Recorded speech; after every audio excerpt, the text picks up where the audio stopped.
Hi, Brett Warren here, your trusted resource for property in Brisbane.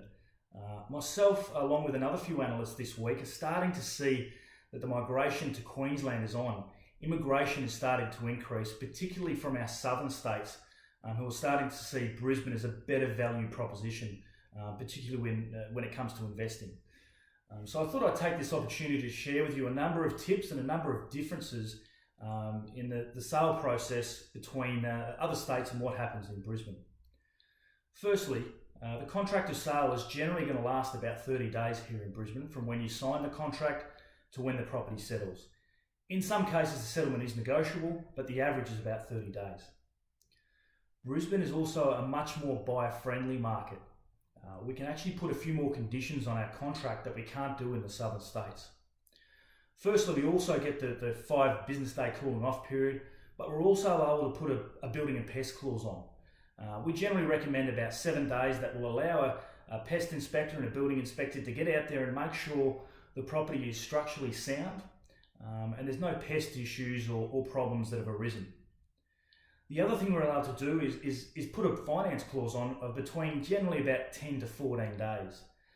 This will allow the bank to get done what they need to do to ensure they can assess finance in a timely manner. All up, you're looking at about 30 days, but as I said, there are a few more conditions we can add to the contract to protect our buyers. The next thing I'm always asked is what type of deposit should we be looking at putting down? Most agents will say between 5 to 10% of the purchase price. We're probably a little bit lower than that, generally looking at about 3 to 5%. So with the average house price here in Brisbane just around 600,000, we're probably looking to put an initial deposit down of about $5,000.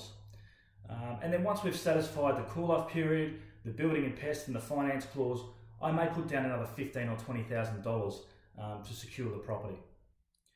Lastly, the biggest tip I can offer is Brisbane is not an auction-orientated market, so the number of properties going to auction is significantly less in Brisbane. This leads to a lot of competition in the private sale arena.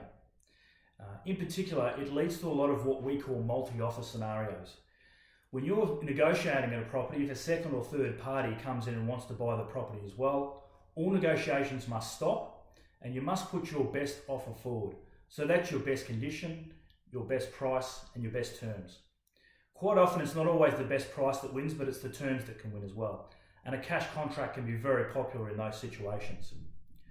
But anyway, there's some of the differences in the markets. I hope you got something out of that if you're looking to buy in Brisbane. If you do know someone who's looking to buy in Brisbane, please send this video on to them and hopefully we can assist them to make the correct decision and have that information on hand. Thanks for your time and all the best.